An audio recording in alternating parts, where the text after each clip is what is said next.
They burned everything I had worked for. My farm, my legacy, my dreams, reducing years of hard work to ash in a single, calculated moment. But what the HOA didn't know was that their biggest mistake wasn't torching my land. It was leaving behind a single, critical legal document that would become the key to my ultimate revenge. Would they survive the storm they were about to unleash? Comment below where you're watching from. The morning I found the first letter from the HOA, stuffed in my mailbox, was the day everything started to fall apart. I remember it clearly. The sun was warm on my back as I collected fresh eggs from my hens. Their soft clucking always made me smile. Those chickens were like family to me after 5 years on my small farm. My 6 acres of heaven sat just outside Pine Creek city limits. I grew the juiciest tomatoes you've ever tasted, kept 15 happy chickens, and even had 2 goats that helped keep the grass trimmed. My grandpa left me this land when he passed, and I turned it into the farm of my dreams.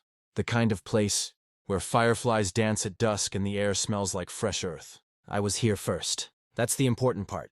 My farm existed long before the fancy houses of Oak Ridge Estates started popping up next door 3 years ago. These giant homes with perfect lawns and matching mailboxes didn't fit with my weathered barn and veggie gardens, but we all got along fine at first, until Karen Whitfield moved in. "Is that your rooster making that awful racket at 5 a.m.? Those were the first words Karen ever said to me. No hello, no introduction. Just complaints about my animals. She stood at our property line in pressed white pants and a blouse that probably cost more than my monthly grocery bill. "That's Harold, and he's just doing his job," I explained with a smile, trying to be neighborly. "Farm animals make noise sometimes. That's country living." Karen's lips pinched together like she'd tasted something sour. "This isn't the country anymore. This is Oak Ridge Estates, and we have standards." I wiped my dirty hands on my jeans and tried reason. "Actually, my property isn't part of Oak Ridge. I was here before your development even broke ground. Different zoning laws apply to my land." She squinted at my chicken coop, my vegetable garden, and the small pile of compost near the fence. "We'll see about that. I'm on the HOA board now, and we don't allow unsightly farm activities to lower our property values." I should have taken her more seriously. I really should have. The letters started coming weekly after that. Official-looking papers with the Oak Ridge Estates logo at the top, listing violations on my property. Too many chickens, unsightly garden equipment, improper fencing. Each one threatened fines that I had no obligation to pay since I wasn't part of their HOA. I kept every letter in a folder, just in case. Something told me I might need them someday. Then came the complaints about smells. My compost pile sat far from any houses, but Karen insisted it was ruining her backyard experience. She called city officials about my goats. She photographed my property from the road, pointing at chicken feathers that dared float over the property line. My other neighbors from Oak Ridge started acting strange too. People who used to wave now looked away when driving past. Mrs. Gonzalez, who'd always bought eggs from me, stopped coming by. Only Lisa Martinez still smiled and chatted when she walked her dog past my place in the evenings. "Don't take it personally," Lisa told me one day, leaning on my fence. "Karen's been showing pictures of your farm at HOA meetings, saying it's a health hazard. Some people believe her, but others think she's just being difficult." "Can she really do anything?" I asked. "My property isn't even part of Oak Ridge." Lisa looked worried. "Just be careful. Karen's husband is friends with someone on the county zoning board. She's been talking about getting the boundaries redrawn." I didn't sleep well that night, or many nights after. The worst part was I couldn't stay and fight. My mother's health had been failing for months, and she needed me. Every year I spent 2 weeks helping her after her treatments, staying at her house 3 hours away. I couldn't cancel this trip. She had no one else. The day before I left, I spotted Karen and 3 men in suits walking along my property line. They carried clipboards and pointed at different areas of my farm. When they saw me watching, Karen smiled. Not a friendly smile, but the kind that makes your stomach twist with worry. That evening, as I packed my bags, I took extra precautions. I asked my friend Miguel to check on my animals daily. I installed 2 security cameras, pointing at the property line and the main areas of the farm. I even called the sheriff's office to let them know I'd be away and had concerns about trespassing. "Don't worry so much," Miguel said as he helped me load my truck the next morning. "What's the worst that could happen in 2 weeks?" As I drove away, I glanced in my rearview mirror. Karen stood at the edge of her driveway, phone in hand, watching me leave. The sun glinted off something in her garage. What looked like large red containers lined up against the wall. If only I'd turned around right then. If only I'd stayed. But my mother needed me, and I had no idea that those 2 weeks away would cost me everything I loved. What would be waiting for me when I returned? I knew something was wrong the second I turned onto my road.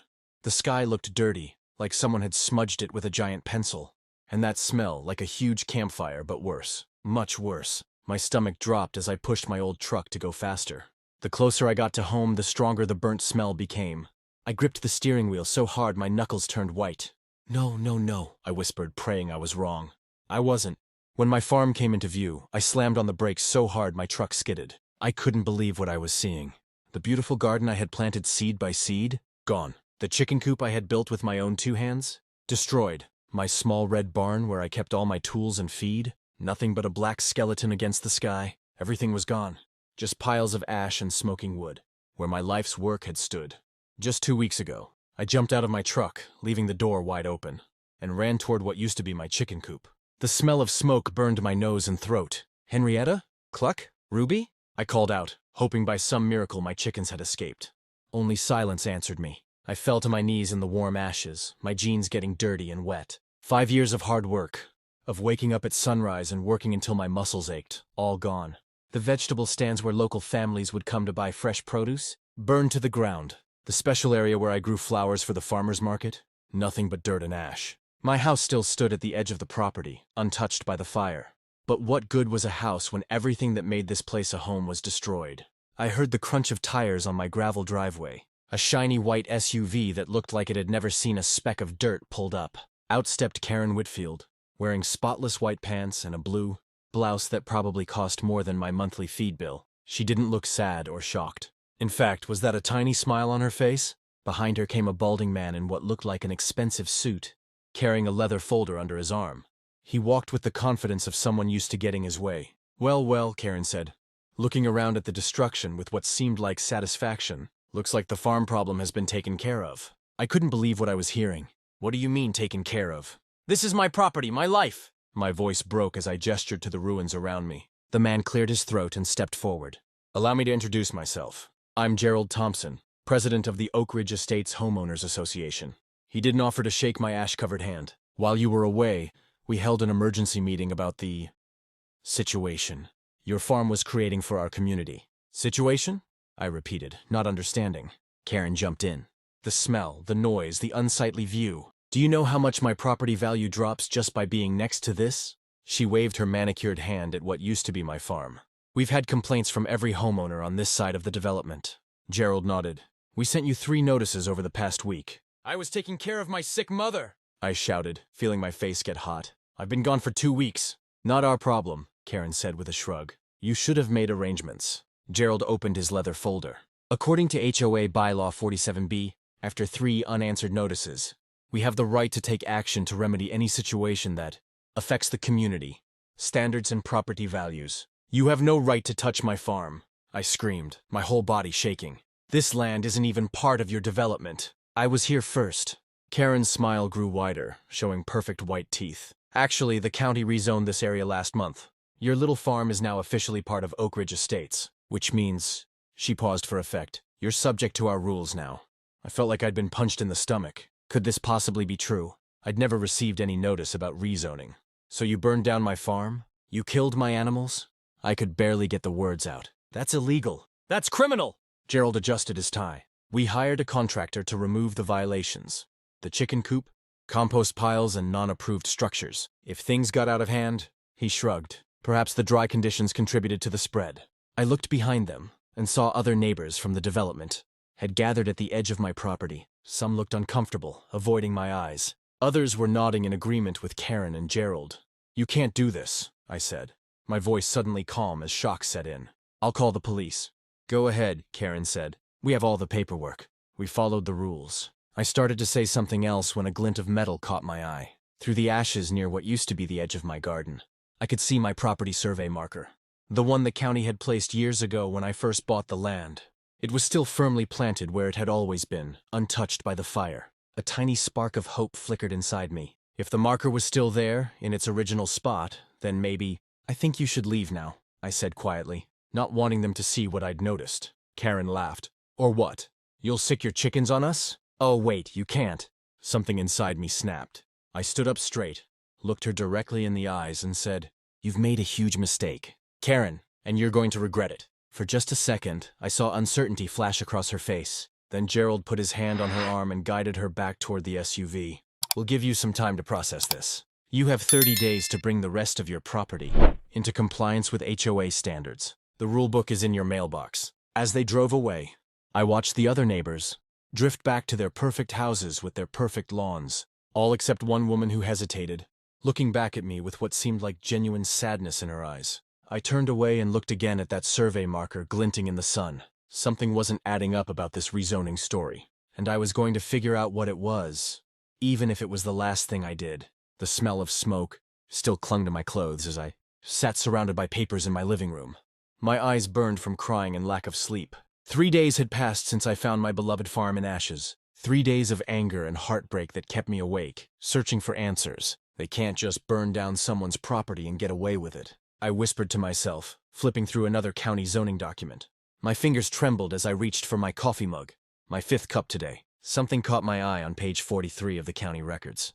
I leaned closer, heart racing. The boundary line. The recent rezoning that Karen mentioned didn't include my entire property. I jumped up, knocking papers everywhere, and ran to my garage where I kept my original property survey. Under the dusty plastic cover was the answer I needed. The creek that ran along the eastern edge of my property formed a natural boundary that the rezoning specifically excluded. I pulled out my phone and scrolled through pictures of my farm before it was destroyed. The chicken coop, the vegetable garden, my small barn, all were on the eastern side of the creek. They burned down property that wasn't even in their jurisdiction, I gasped. I needed more proof. I called the county office as soon as they opened. This is Maggie from the county recorder's office, a friendly voice answered. Maggie, I need confirmation about the rezoning of county Road 16 properties last month, I said, my voice urgent. Specifically the boundary line formed by Willow Creek. Oh, that rezoning was very specific about natural boundaries, Maggie replied. Let me email you the official maps right now. Within minutes, my printer hummed to life with official county maps showing exactly what I suspected. The HOA had no authority over my farm. None at all. I didn't waste time changing clothes. Still in my wrinkled t-shirt and jeans, I grabbed my documents and drove straight to the county sheriff's office. I'd like to report illegal destruction of property, I told the deputy at the front desk. His eyes widened as I explained what happened and showed him my evidence. Ma'am, this is serious, he said, calling over another officer. We need to take your statement and these documents. 2 hours later, I walked out with a case number and a promise of investigation. But I wasn't done. I knew the Oak Ridge Estates HOA held their monthly meetings on Thursday evenings. Today was Thursday. I stopped at the copy shop to make duplicates of all my documents, then drove home to shower and change. Tonight would be important. I put on my best jeans and a clean button-up shirt. Nothing fancy, but respectable. As I combed my wet hair, I practiced what I would say. At exactly 7 p.m., I walked into the Oak Ridge Estates Community Center. About 30 people sat in neat rows facing a long table where Karen and Gerald sat with 3 other board members. Karen was in the middle of complaining about someone's unapproved mailbox color when she spotted me. This is a private meeting, she snapped, cutting herself off mid-sentence. I smiled and walked to the front of the room. Actually, as a property owner affected by HOA decisions, I have the right to attend. Gerald cleared his throat. We'll hear from non-members at the end of the meeting. What I have to say can't wait, I replied, my voice steady despite my pounding heart. I turned to face the homeowners. Did you all know that your HOA burned down my farm illegally? And that you might be personally liable for the damages? The room fell silent. I could hear the air conditioning humming. That's not true, Karen said, her face turning red. Your property was rezoned. Only partially, I interrupted, pulling out my maps. I unfolded them on an empty chair in the front row. The official county rezoning specifically excludes the eastern portion of my property, where the creek forms a natural boundary. Everything east of the creek, which included my chicken coop, garden, and barn, remained outside your HOA jurisdiction. People began to murmur. One man in a blue polo shirt stood up to look at my maps. Gerald's face paled as he examined the documents. We followed the zoning maps provided to us. I pulled out another paper. This hand-drawn map, the one with Karen's signature on it? This isn't an official document. It's completely wrong. The murmurs grew louder. A woman in the third row stood up, Lisa Martinez, who lived 3 houses down from Karen and always waved when passing my property. Gerald, did you actually verify the boundaries before authorizing this? She demanded. Of course he did. Karen jumped to her feet, her designer bracelet jangling. That farm was disgusting. Chickens making noise at all hours, that horrible compost smell. It was bringing down our property values. Property values don't override the law, I said calmly. And speaking of law, I filed a police report today. Your actions constitute illegal destruction of private property, criminal trespass, and animal cruelty for the chickens that died. You can't prove we did anything, Karen shouted, but I could see fear in her eyes. I pulled out my phone and played a video I'd found on my home security system. It showed a truck with Oak Ridge Estates HOA on the door arriving at my property 3 days after I left town. The date and timestamp were clearly visible. I have more footage, I said quietly, and I've already spoken with 3 reporters who are very interested in how an HOA could make such a serious mistake. Lisa Martinez walked to the front of the room. I motioned to immediately suspend any board members involved in this decision pending investigation. Second, called out the man in the blue polo shirt. Karen's face went from red to white. You can't do this. We were protecting our community. Gerald raised his hand weakly. Perhaps we should consult our attorney before— Too late, I said. My attorney will be contacting yours tomorrow. And just so you know, she specializes in property disputes and HOA overreach. She hasn't lost a case in 6 years. I gathered my documents as the meeting erupted into arguments. Some residents were shouting at Karen. Others were asking Gerald questions he couldn't answer. I walked calmly toward the exit, but Lisa caught up with me. I'm so sorry about your farm, she said, touching my arm. Not all of us are like Karen. Thank you, I replied. But this isn't over. They destroyed something precious to me, and they need to make it right. As I drove home, my phone rang. The caller ID showed County Sheriff's Office. Ma'am, the deputy said when I answered, we've found something interesting in the fire inspector's report. The blaze wasn't started by the HOA contractors. Someone used gasoline to accelerate it. We're treating this as possible arson. My hands gripped the steering wheel tightly. Arson? Who would do that? But deep down, I already had my suspicions. What else would the investigation uncover? And how far had Karen really gone to get rid of my farm? I woke up to the sound of my phone buzzing like crazy. 20 missed calls. The first one was from Lisa Martinez. Have you seen the news? She asked when I called back. Your farm is the top story on every channel. People are furious about what the HOA did. I turned on the TV and saw my burned farm on the screen.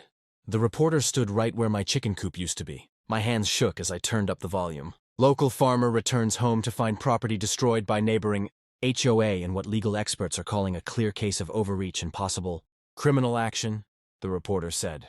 My doorbell rang. A different reporter stood there with a camera crew. Can you tell us how it felt to see your farm destroyed? She asked, shoving a microphone in my face. Word spread like wildfire. By noon, my quiet country road was lined with news vans. My phone wouldn't stop ringing. Neighbors I'd never even met called to offer help. Someone started an online fund for me.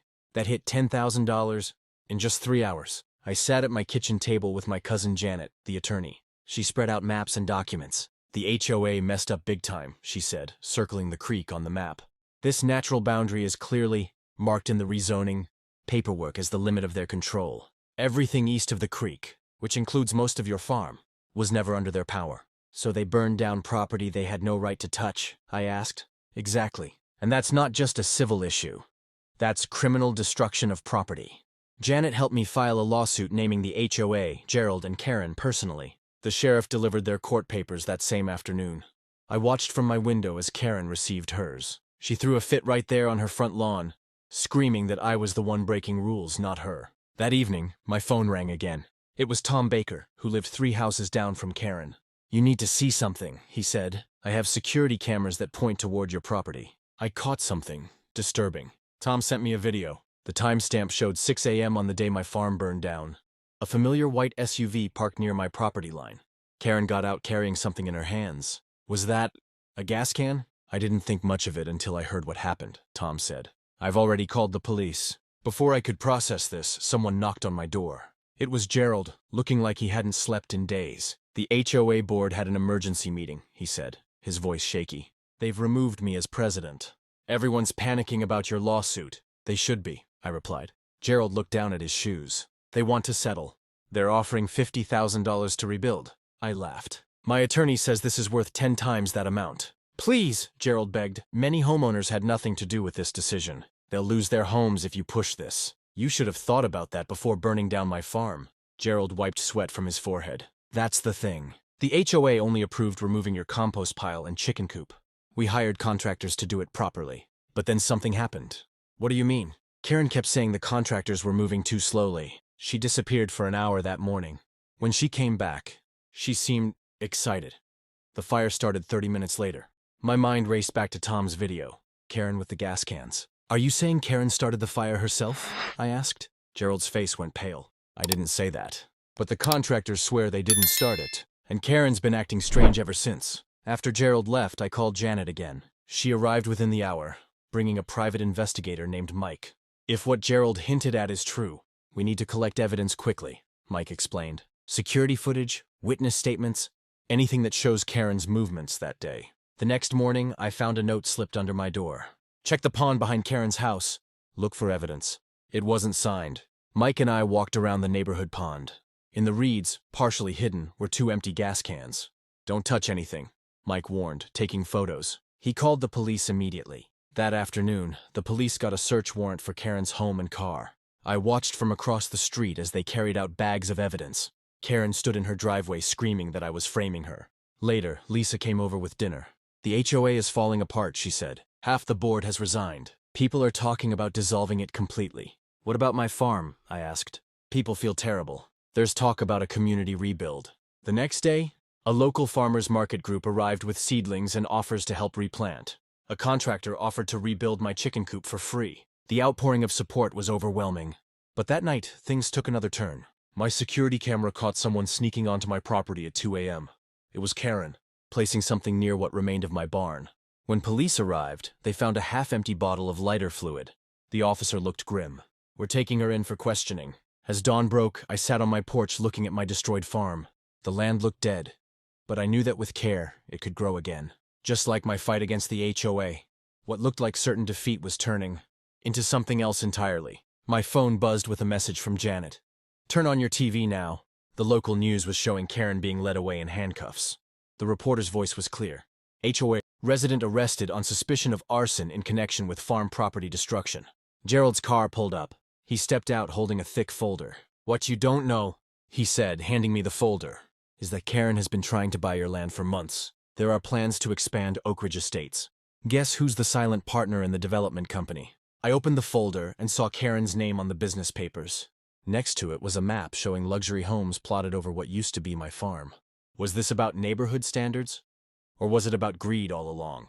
I couldn't sleep that night after Gerald's strange visit. What did he mean about how the fire started? At sunrise, I walked through the ashes of my beloved farm one more time, when something caught my eye. A glint of metal near where my back fence had stood. My security camera. I had completely forgotten about the small, weatherproof camera I'd installed last year after some local kids had stolen vegetables. With shaking hands, I retrieved the damaged but intact camera. Could it have captured what really happened? My heart pounded as I connected it to my computer. The footage made me gasp. It showed Karen arriving early that morning, before any HOA contractors. She wore gloves and carried 2 red gas cans. The video clearly showed her pouring gasoline around my chicken coop, my compost pile, and along the edge of my garden. Then she lit a match. The flames spread faster than she expected. Karen jumped back, looking scared for a moment before running to her car. 20 minutes later, a truck with Valley Landscaping arrived, the HOA's contractors. The men looked shocked at the blaze already consuming my farm, but instead of calling for help, they simply left. I called my attorney immediately. I have proof Karen deliberately set the fire herself, I said, my voice trembling with anger and relief. The HOA contractors didn't even do the damage. They just saw it happening and left. This changes everything, my attorney said. This isn't just property damage anymore, it's arson. The next day, I sat across from Sheriff Davis as he reviewed the footage. His face grew darker with each passing minute. I've known you for years, he said finally. Never caused anyone trouble. But some folks just can't stand seeing others live differently. He shook his head. I'll be paying Ms. Whitfield a visit today. Word spread through town like wildfire. Within hours, my phone was ringing nonstop. Local news vans parked outside what remained of my farm. I agreed to one interview, standing tall among the ruins as I explained how my property hadn't even been under HOA jurisdiction. I just want justice, I said into the camera, and to rebuild what was taken from me. That evening, I watched from my kitchen window as police cars pulled up to Karen's house. They led her out in handcuffs, while neighbors gathered on their perfect lawns to watch. Her face was red with anger until she spotted the news. Cameras. Then she ducked her head and hurried into the police car. The next weeks passed in a blur of lawyers' offices and courtrooms.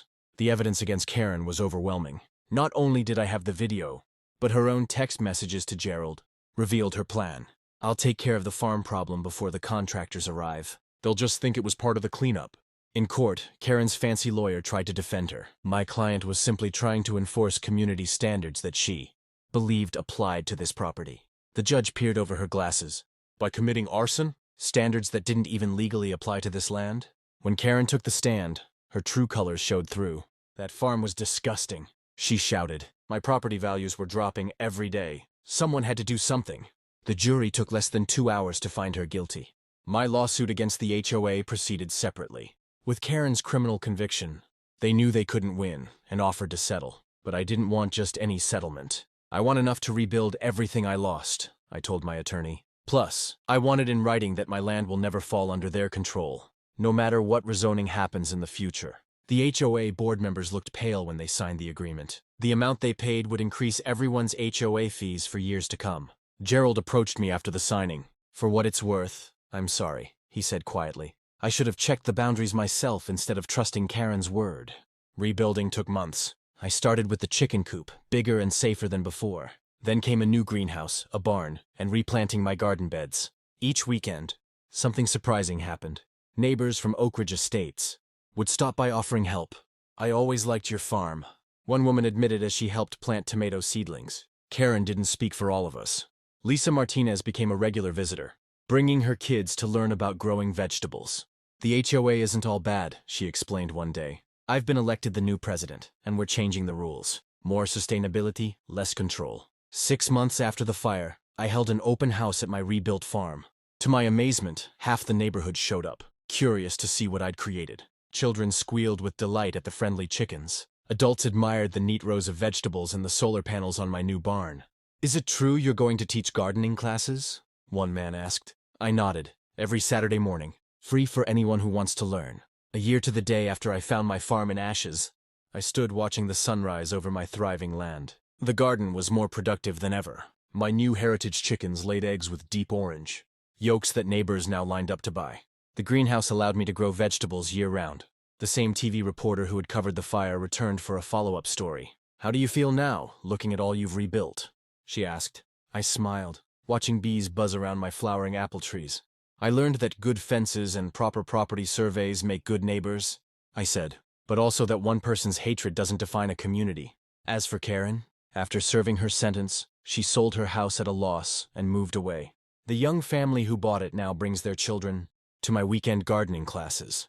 The HOA still exists, but under Lisa's leadership, it's focused on community building rather than control. They even partnered with me to create a neighborhood farmers market in the park.